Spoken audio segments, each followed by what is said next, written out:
Welcome student. आज जो हमारा नेक्स्ट चैप्टर हम डिस्कस करने वाले हैं वो है reproduction in lower organism and higher animals. Okay, इससे पहले हमारा reproduction in plants lower and higher plants पे ये चैप्टर कंप्लीट हो चुका है। उसके बाद में हमारा प्लांट रिलेशन भी हो चुका है। Then we have to discuss about reproduction in lower and higher animals. Okay, तो वहां पे हमने रिप्रोडक्शन की डेफिनेशन डिस्कस की थी। What is reproduction? रिप्रोडक्शन का मतलब क्या होता है?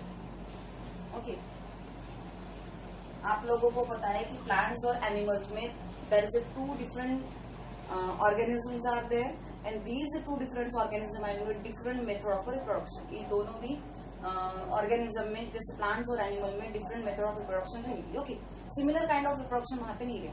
देन अगर हम रिप्रोडक्शन के बारे में डिस्कस कर रहे हैं तो आप लोगों को पता है कि रिप्रोडक्शन की डेफिनेशन क्या होती है कि formation of new young one, formation of new young one from pre-existing life, from pre-existing life, किसी pre-existing life से न्यू ऑर्गेनिज्म फॉर्मेशन की जो डेफिनेशन जो प्रोसेस है उस प्रोसेस को हम बोलेंगे reproduction. Okay, so reproduction is very much important related to a continuity of life. Life को कंटिन्यूटी रखने के लिए, कंटिन्यू रखने के लिए, लाइफ साइकिल कंटिन्यू रखने के लिए हमें रिप्रोडक्शन वहां पे रिक्वायर्ड रहता है, प्लांट्स में भी एनिमल्स में भी। ओके, जितने भी लिविंग ऑर्गेनिज्म है वहां पे रिप्रोडक्शन की रिक्वायरमेंट है। ओके, अब जो भी वाइटल प्रोसेस है रिप्रोडक्शन की, वो प्रोसेस कैरी आउट होने के लिए एक पर्टिकुलर लिमिटेड टाइम पीरियड रहता है। There is the presence of limited time period. Okay, जैसे फॉर एग्जाम्पल अगर कोई माइक्रोब्स है तो उसका एक लाइफ टाइम रहेगा, लाइफ स्पैन रहेगा। अगर हम किसी एनिमल के बारे में बात कर रहे हैं उनका लाइफ स्पैन, जैसे एग्जांपल ले लो आप माइक्रोब्स में ले लो, मोनेरा हमने डिस्कस किया है, प्रोटिस्टा आप लोगों को पता है। ओके, देन कंसिडर करो कैट ले लो या फिर कोई भी एनिमल ले लो जहां पे आपको हर एक का लाइफ स्पैन अलग मिलेगा। इनकी लाइफ हर एक ऑर्गेनिज्म की सिमिलर नहीं रहती। कोई किसी का लाइफ स्पैन सिर्फ 2 आवर का रहता है, कोई किसी का लाइफ स्पैन 2 वीक का रहता है, किसी ऑर्गेनिज्म का लाइफ स्पैन 10 ईयर का रहता है, किसी ऑर्गेनिज्म का लाइफ स्पैन 5 ईयर का रहता है, किसी ऑर्गेनिज्म का लाइफ स्पैन जैसे फॉर एग्जाम्पल ह्यूमन बीइंग अगर हम डिस्कस कर रहे हैं तो ह्यूमन बीइंग में जो ऑर्गेनिज्म है, ह्यूमन बीइंग जो ऑर्गेनिज्म है उस ऑर्गेनिज्म का जो लाइफ स्पैन है ये भी डिसाइडेड नहीं है। ओके, कि किसी ह्यूमन नॉर्मली ये 70 to 70 80 तक जाएगा। कुछ जो ह्यूमन बींग्स है वो 100 ईयर तक रहते हैं, सर्वाइव कर सकते हैं। कुछ जो ह्यूमन बींग है वो 50, कुछ जो ह्यूमन बींग है 50, 30, 35 या 40 के रेंज में उनका लाइफ स्पैन होगा, या फिर कुछ होगा कि जिनकी कुछ भी लाइफ स्पैन नहीं रहती है। ओके, लेकिन एक पर्टिकुलर लाइफ स्पैन रहता है, उस पर्टिकुलर लाइफ स्पैन में ये सारी की सारी प्रोसेस कैरी आउट होती है। ओके, सो तो एक पर्टिकुलर टाइम स्पैन रहेगा ये सारी प्रोसेस कैरी आउट करने के लिए, लाइफ साइकिल कंप्लीट करने के लिए। तो ये पूरी लाइफ साइकिल में ये टाइम स्पैन बहुत ज्यादा इंपॉर्टेंट होता है। It is different in a different organism. हर ऑर्गेनिज्म में लाइफ स्पैन अलग रहेगा। जब हम रिप्रोडक्शन को डिस्कस करेंगे तो there is a different kind of methods of after reproduction. Reproduction होने के बाद में हमें उस रिप्रोडक्शन की प्रोसेस के थ्रू बहुत सारी प्रोसेसेस डिस्कस करनी है। जैसे रिप्रोडक्शन में क्या होता है, in case of reproduction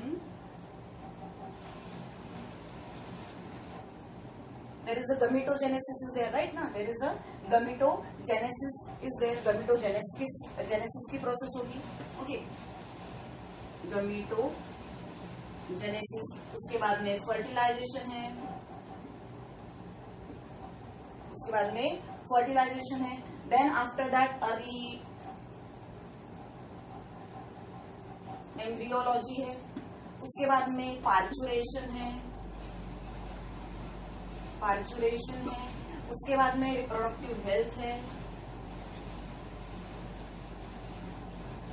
okay, ये सारी की सारी प्रोसेसेस रिलेटेड टू क्या है, रिप्रोडक्शन है। मतलब रिप्रोडक्शन के टाइम ये सारी की सारी आफ्टर रिप्रोडक्शन ये सारी की सारी प्रोसेस कैरी आउट होती है। मतलब हमें इस चैप्टर में गमेटोजेनेसिस भी डिस्कशन करना है, उसके बाद में फर्टिलाइजेशन भी डिस्कस करना है, एम्ब्रियोलॉजी भी डिस्कस करनी है।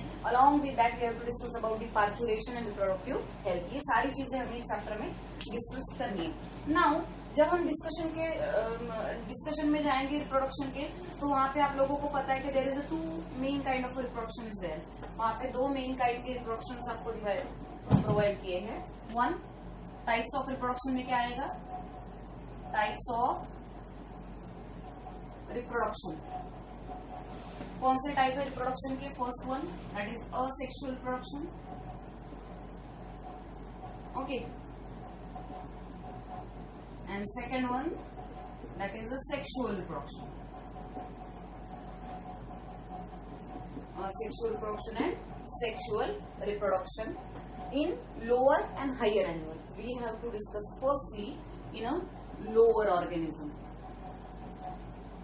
Lower organism में जो asexual reproduction है वो हमें डिस्कस करना है फर्स्टली, ओके।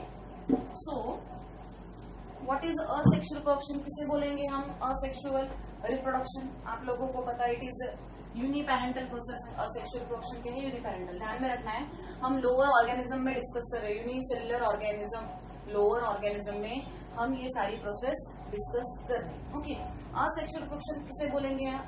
असेक्सुअल रिप्रोडक्शन में मियोसिस की प्रोसेस कैरी आउट नहीं होती। There is absence of meiosis, absence of meiosis. Meiosis क्या रहेगा वहां पे?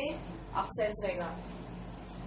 नॉर, फिर ये तो है ही नहीं, मियोसिस तो है ही नहीं। Then there is absence of gamete formation, वहां पे गमेट फॉर्मेशन भी नहीं होगा। एंड फ्यूजन, किसी भी ऑर्गेनिज्म का या फिर किसी का भी वहां पे फ्यूजन नहीं होगा। फ्यूजन होगा क्या? नहीं। तो ये फ्यूजन अब्सेंट है, वहां पे गमेट फॉर्मेशन अब्सेंट है, और मियोसिस की प्रोसेस में वहां पे कैरी आउट नहीं होगी asexual reproduction. Then it is a uniparental process. कैसी है? यूनिपैरेंटल प्रोसेस है। यूनिपैरेंटल मतलब एक ही पेरेंट्स वहां पे इन्वॉल्व रहेगा।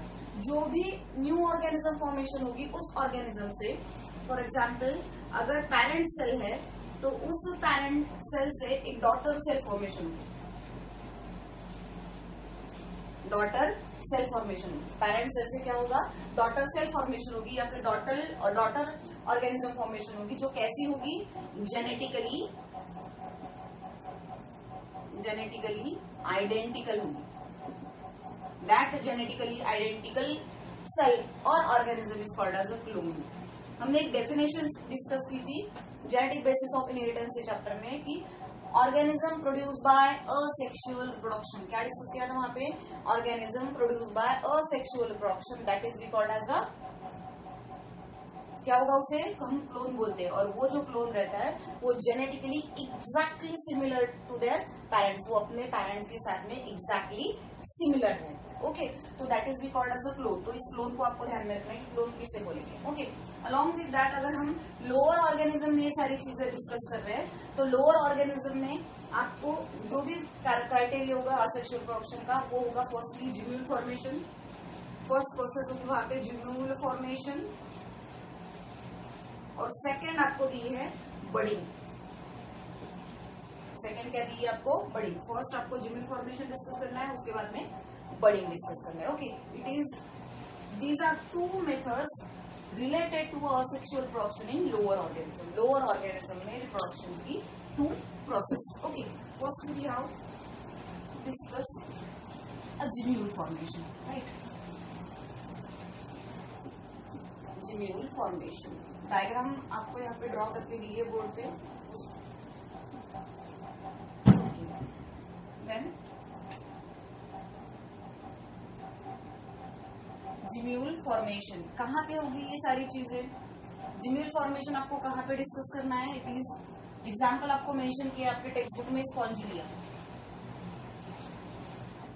Spongilla, okay. This is the example, spongilla is the example, या फिर इसे आप स्पॉन्जेस भी बोल सकते हैं, sponges, okay.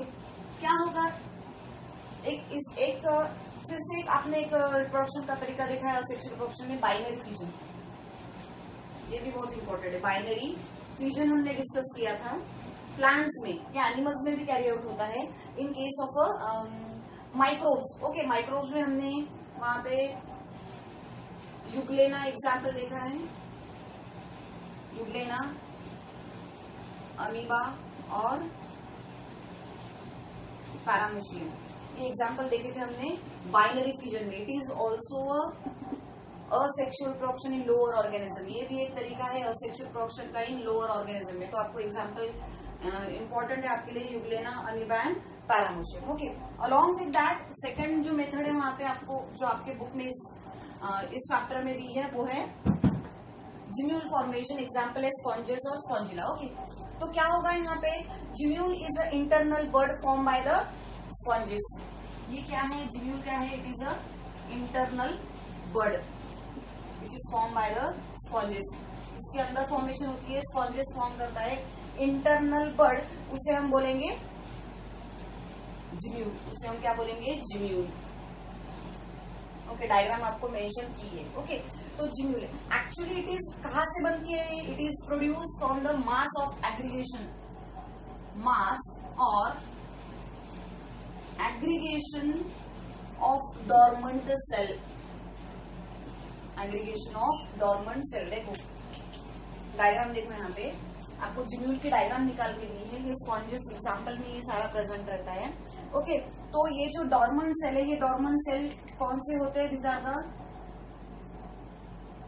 Archaeocytes.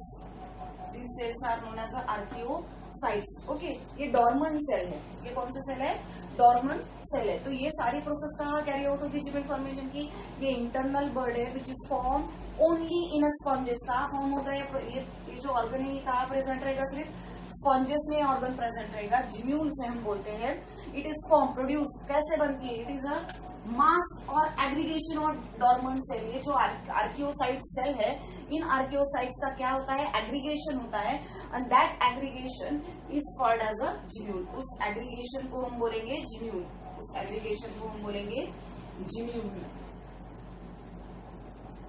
Okay, mass और aggregation of dormant cell, these dormant cell are known as archaeocytes, और उस एग्रीगेशन को हम क्या बोलेंगे, gemmule. That have a capacity, क्या होती है उनमें capacity, to develop into a new organism, to develop into new organism. New organism में डेवलप होने की सिचुएशन या फिर कैपेसिटी रहती है इन सेल में, इन एग्रीगेशन में, आफ्टर फेवरेबल कंडीशन। ओके, ये जो जिम्यूल फॉर्मेशन हो रहा है, ये कब हो रहा है gemmule formation, it is in a unfavourable condition. यहाँ आपको दो कंडीशन देखने को मिलेगी, एक favourable condition and unfavourable condition. ये जो जिम्यूल है ये अनफेवरेबल कंडीशन में फॉर्म होगा जब वाटर या फिर टेम्परेचर या फिर जो भी सिचुएशंस है, एनवायरमेंट है, जब उसके ग्रोथ के लिए कैपेबल नहीं रहेगा, ये डेवलप नहीं हो पाएगा, उसी टाइम ये सिर्फ एग्रीगेशन, सिर्फ जिम्यूल फॉर्मेशन होगा इनसाइड द स्पॉन्जेस। स्पॉन्जेस में फॉर्मेशन होता है। ओके, आफ्टर दैट क्या, कि ये जो आर्कियोसाइट्स है, दिस आर्कियोसाइट्स, ओके, सो ये जो आर्कियोसाइट्स है, these archaeocytes is coated by the एक सिंगल लेयर विद अ, कौन सा सेल से, अमीबायोसिट्स।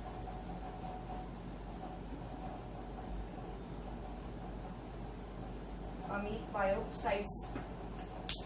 These archaeocytes are coated by amoebocytes, a thickest layer, resistant layer से coated किया है, thickest layer से coated किया है. That layer is by the amoebocytes. Amoebocytes के जो cells रहते हैं, उन cells से इन archaeocytes की layer को क्या किया है, resistant किया है, coated किया है. Okay. ड्यूरिंग, अब देखो यहाँ पे दो सिचुएशंस कैरी आउट हो रही है, एक है अनफेवरेबल कंडीशन है और दूसरी है फेवरेबल कंडीशन. अनफेवरेबल कंडीशन कब बोलेंगे हम, जब वाटर टेम्परेचर या फिर एनवायरमेंटल सिचुएशन वहाँ पे पर्टिकुलर नहीं रहेगी फॉर द डेवलपमेंट. तो ये जो इंटरनल बर्ड है ये सिर्फ उस स्पॉन्जेस में इंटरनली प्रेजेंट रहेगी, डॉर्मेंट कंडीशन में रहेगी, एग्रीगेटेड सेल यहाँ पे प्रेजेंट रहेंगे. लेकिन जब वहाँ पे जो भी फेवरेबल कंडीशन आएगी, जब वाटर या फिर टेम्परेचर नॉर्मल सिचुएशन में अवेलेबल हो जाएगा, उस टाइम पे ये जो जिम्यूल्स है वो क्या हो जाएंगे, हैच हो जाएंगे. Hatch means they get break, और ब्रेक होने के बाद में develops into a new individual, and that is called as a Spongilla.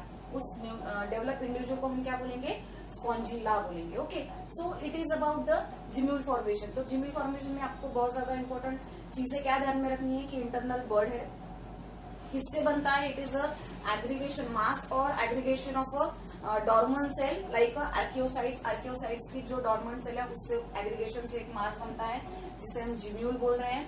That archaeocyte which is covered by the resistant layer or coated by a resistant layer, that is amebocyte cell.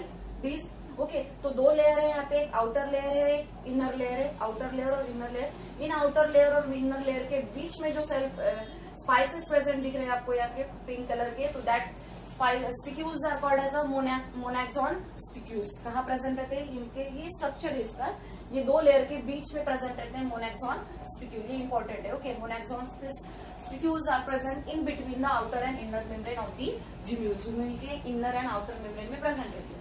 ये जो micropyle portion है, जब वहां पे favourable condition आएंगे, during that favourable condition जो भी यहाँ पे हैच होगा, जो आर्कियोसाइट्स है वो हैच हो जाएंगे और वहां से ये जो पर्टिकुलर हैच हुआ जाइगोट है या फिर एम्ब्रियो वो बाहर निकलेगा। Okay, with the help of this micropyle portion. उस माइक्रोपाइल पोर्शन से वो पोर्शन जो भी गमिट है या फिर जो भी आर्कियोसाइट्स है वो डेवलप होके बाहर निकलेगा आफ्टर डेवलपमेंट और आफ्टर मैच्योरिटी। ओके, ये फेवरेबल सिचुएशन पे कैरी आउट होगी। Now we have to discuss, ये हो गया जिम्यूल फॉर्मेशन।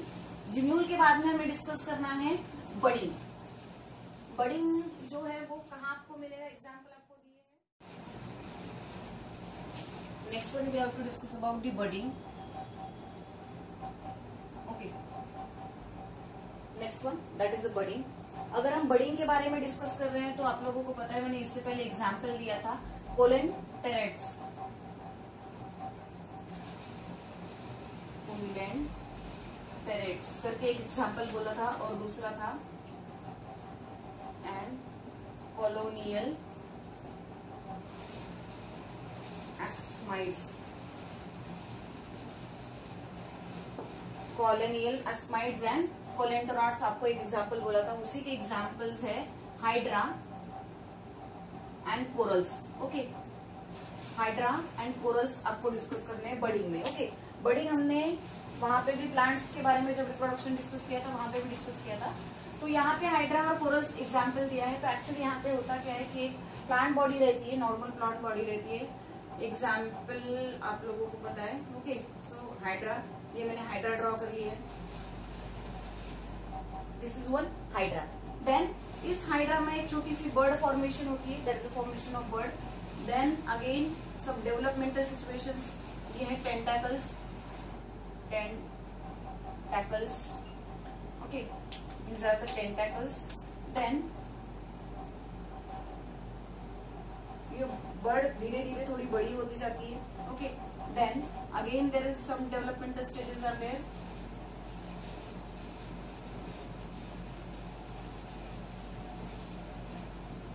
और ये जो बर्ड है फाइनली लास्ट स्टेज में डिटैच होके, this bird get detach from parent plant and formation of a single daughter cell.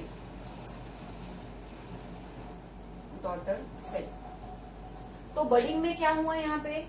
Hydra example है, कोरल्स हमने देखे हैं। ओके, तो देखो एक नॉर्मल प्लांट बॉडी है, उस नॉर्मल प्लांट बॉडी पे हाइड्रा एक एग्जाम्पल है, टेंटाकल्स है। देन क्या होता है? फर्स्टली कि at the basement there is a formation of small bird. Basement में एक स्मॉल बर्ड फॉर्मेशन स्टार्ट हो जाता है। उसके बाद में बर्ड थोड़ी बड़ी हो जाती है। बड़ी होने के बाद में नेक्स्ट स्टेज में आपको क्या नजर आएगा कि इस बर्ड में थोड़े टेंटाकल्स फॉर्मेशन हुए हैं वहां पे। और after that टेंटाकल formation eight the basement ये पूरा का पूरा एक पैरेंट प्लांट से डिटैच हो जाता है। पूरा प्लांट एक पैरेंट प्लांट से, ये पैरेंट प्लांट यहाँ पे ही रहेगा, टेंटाकल्स। ओके, और ये बर्ड यहाँ से डिटैच हो जाएगी, सेपरेट हो जाएगी। वहां से क्या फॉर्मेशन होगा? एक न्यू डॉटर सेल फॉर्मेशन होगा और उस यंग डॉटर सेल से फिर एक न्यू ऑर्गेनिज्म फॉर्मेशन होगी, जिसे हम क्या बोल रहे हैं? बडिंग। ये हमने प्लांट्स में भी डिस्कस किया था, लेकिन वहां पे हमने आई थिंक वहां पे भी हमने यही एग्जाम्पल लिया था। ओके, सो हाइड्रा में ये सारी चीजें हो रही है। ओके, यहाँ पे इम्पोर्टेंट क्या चीज है कि बेसमेंट में बर्ड फॉर्मेशन होती है और example hydra and corals. Now we have to discuss about the regeneration. Actually आप लोगों को पता है कि ये जो हमने दो टाइप देखे हैं, it is in a lower organism, this kind of reproduction which is occur in a lower organism. ये सारी प्रोसेस क्या होगी? लोअर ऑर्गेनिज्म में कैरी होगी। Now next one we have to discuss regeneration.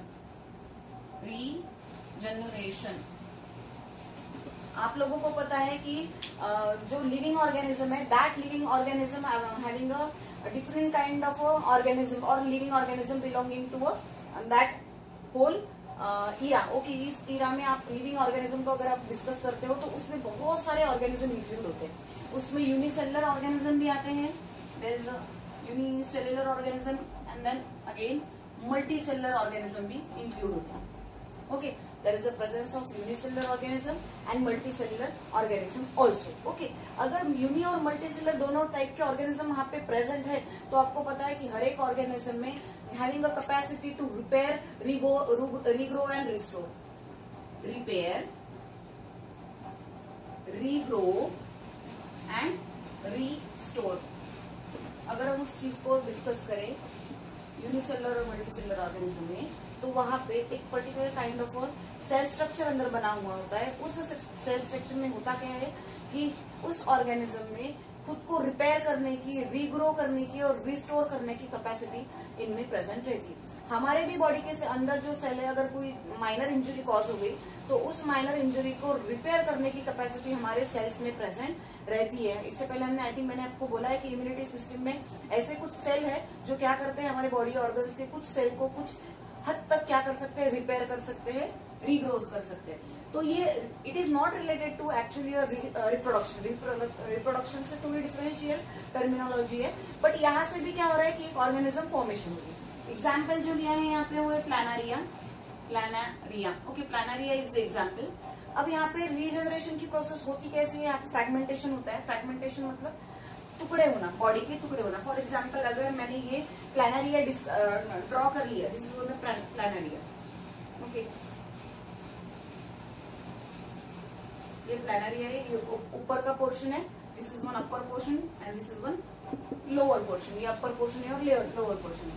अगर ये यहाँ से कट हो गया, दो फ्रैगमेंट में अगर डिवाइड हो गया, कट हो गया टू पीसेस में, देन ये पीसेस में क्यों कट होता है, जिसके जो एंटेरियर और पोस्टीरियर पोर्शन है, that anterior and posterior portion create pressure on both the sides. दोनों भी साइड्स पे, अपोजिट साइड्स पे वो क्या करते हैं, प्रेशर क्रिएट करते हैं ड्यूरिंग द डेवलपमेंटल स्टेज। कभी कभी ये सिचुएशन आ जाती है जब ये प्रेशर क्रिएट हो जाता है तो वो कॉन्स्ट्रिक्ट हो जाता है बीच में का portion. Because of that constriction they get separate. उसकी वजह से वो क्या हो जाएंगे, सेपरेट हो जाएंगे, क्योंकि इनके एंटेरियर और पोस्टीरियर पोर्शन एक दूसरे पे क्या करते हैं, प्रेशर क्रिएट करते हैं for a different kind of activity. अगर उस सिचुएशन में वो प्रेशर अगर ज्यादा हो जाएगा तो बीच में कॉन्स्ट्रिक्शन फॉर्मेशन हो जाएगी और सेपरेट हो जाएगी।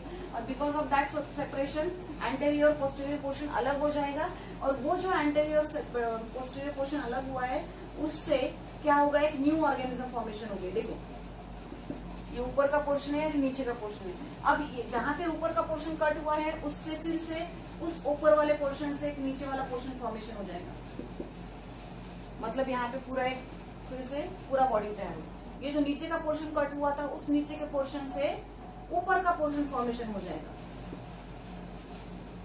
मतलब अगर एक एग्जांपल आप प्लानारिया का ले रहे हो, उस प्लानारिया का अगर डिवीजन हो जाए तो उस डिवीजन की वजह से वो बीच में ब्रेक होके उससे एक प्लानारिया अगर दो टुकड़े में ब्रेक हो जाए तो उन दोनों भी टुकड़ों से दो अलग प्लानारिया वहां पे बनेंगे, दो सेपरेट प्लानारिया का ऑर्गेनिज्म वहां पे बनेगा, जिसे हम बोल रहे हैं regeneration. That process is called as a regeneration. Okay, now ये हो गया asexual reproduction in lower organism.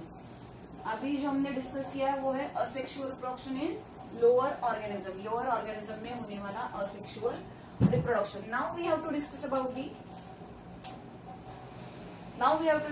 The sexual reproduction in animals.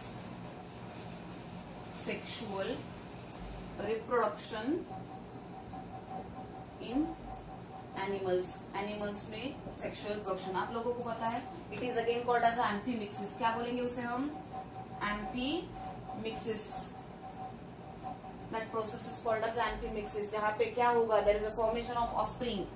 क्या प्रोडक्ट होता है इसका, ऑस्प्रिंग फॉर्मेशन। आप लोगों को डेफिनेशन बोली है मैंने, genetic basis of inheritance chapter में हमने डिस्कस किया था कि reproduction produced by a sexual reproduction, that progeny is called as a offspring. Sexual reproduction से जो प्रोजेनी बनती है उसे हम क्या बोलेंगे, ऑस्प्रिंग बोलेंगे। यहाँ पे क्या होता है, फ्यूजन ऑफ गमीट होता है, fusion of male and female gamete. क्या होगा यहाँ पे, मेल और फीमेल गमिट का फ्यूजन होगा, उस प्रोसेस को हम बोलेंगे sexual reproduction. That process is called as a sexual reproduction. Along with that यहाँ पे जहाँ पे हमने वहां पे देखा है सेक्सुअल में, वहां पे मियोसिस नहीं होगा, वहां पे गमिट फॉर्मेशन नहीं होगा, वहां पे क्या, वहां पे बाकी सारी जो सेक्सुअल रिप्रोडक्शन में प्रोसेस इंक्लूड होती है वो वहां पे नहीं होगी, फ्यूजन भी नहीं होगा. तो यहाँ पे जो हम डिस्कस कर रहे हैं, यहाँ पे क्या हो रहा है, यहाँ पे ऑस्प्रिंग फॉर्मेशन हो रहा है, इसे हम एम्फीमिक्सिस बोल रहे हैं, fusion of male and female गमिट हो रहा है, और यहाँ पे मियोसिस भी होगा. मियोसिस होगा तो सेक्सुअल रिप्रोडक्शन की प्रोसेस फॉर्मेशन होगी, गमिट फॉर्मेशन की प्रोसेस कैरी आउट होगी. ये प्राइमरी स्टेज है. ओके, नाउ अगर हम सेक्सुअल रिप्रोडक्शन को डिस्कस करें तो सेक्सुअल रिप्रोडक्शन की जो प्रोसेस है वो 2 स्टेजेस में डिवाइड होगी. Sexual reproduction is divides into 2 stages. One is the juvenile phase and second that is the reproductive phase. ध्यान में रखना, juvenile phase and reproductive phase. I think मैंने जुवेनाइल फेज के बारे में आपको डिस्कस किया था इसके साथ में कि जुवेनाइल फेज में ओनली अ फिजिकल ग्रोथ होगी, यहाँ पे फिजिकल ग्रोथ होगी और यहाँ पे सेक्सुअल ग्रोथ होगी. मतलब सेक्सुअल रिप्रोडक्टिव या फिर रिप्रोडक्टिव बॉडी के जो ऑर्गन्स है वो रिप्रोडक्टिव मैच्योर होने से पहले बॉडी में एक ग्रोथ होती है, उस ग्रोथ को हम जुवेनाइल फेज बोलते हैं. उस जुवेनाइल फेज में सिर्फ फिजिकल ग्रोथ होगी, बॉडी के फिजिकल जो ग्रोथ है, फिजिकल ऑर्गन है वो डेवलप होंगे, उसमें सेक्सुअल ग्रोथ नहीं होगी, रिप्रोडक्टिव ग्रोथ कैरी आउट नहीं होगी. मतलब यहाँ पे पहले से बॉडी की फिजिकल ग्रोथ होगी और जिस स्टेज में फिजिकल ग्रोथ कैरी आउट होती है उसे हम बोलते हैं जुवेनाइल फेज. ये इंपॉर्टेंट है, ये ध्यान में रखना. After a physical growth there is a next stage that is a reproductive maturity. उसके बाद में आएगी रिप्रोडक्टिव मैच्योरिटी फेज, जहां पे क्या होगा कि रिप्रोडक्टिव ऑर्गन डेवलप होंगे, सेक्सुअल ऑर्गन की डेवलपमेंट होगी, सेक्सुअल ग्रोथ होगी या फिर सेक्स ऑर्गन डेवलप होंगे, उसे हम बोलेंगे सेक्सुअल और या फिर रिप्रोडक्टिव मैच्योरिटी ग्रोथ. ओके, उसके बाद में ये हो गया हमारा 2 फेजेस हमने डिस्कस किए, juvenile phase and reproductive phase. Now we have to discuss, अगर हम रिप्रोडक्टिव फेज के बारे में बात कर रहे हैं तो रिप्रोडक्टिव फेज को 3 पार्ट में फिर से डिवाइड किया है. रिप्रोडक्टिव फेज को हमने 3 पार्ट में डिवाइड किया है. Pre fertilisation, post fertilisation, pre fertilisation, post fertilisation, pre fertilisation, post fertilisation and fertilisation. Pre fertilisation देखो, जुवेनाइल फेज में सिर्फ फिजिकल ग्रोथ होती है, बॉडी की सिर्फ फिजिकल ग्रोथ हो रही है, हाथ पैर जो भी ऑर्गन्स है वो डेवलप हो रहे हैं, सेक्सुअल मैच्योरिटी नहीं आई है, रिप्रोडक्टिव ग्रोथ नहीं हुई. जब ये फेज पूरी कैरी आउट हो जाएगी अप टू द 13-14 एज तक, उसके बाद में रिप्रोडक्टिव फेज आएगी जहाँ पे सेक्स ऑर्गन ग्रोथ होगी, सेक्सुअल ग्रोथ होगी. देन उस रिप्रोडक्टिव फेज को हमने 3 पार्ट में डिवाइड किया है, pre fertilisation, fertilisation and post fertilisation. Pre fertilisation, fertilisation and post fertilisation. Pre fertilisation में क्या आएगा, गमिटोजेनेसिस आएगा एंड गमिट ट्रांसफर आएगा. प्री फर्टिलाइजेशन स्टेज में क्या आएगा, gametogenesis, process of formation of gamete. Pre fertilisation क्या बोला है मैंने, गमिटोजेनेसिस,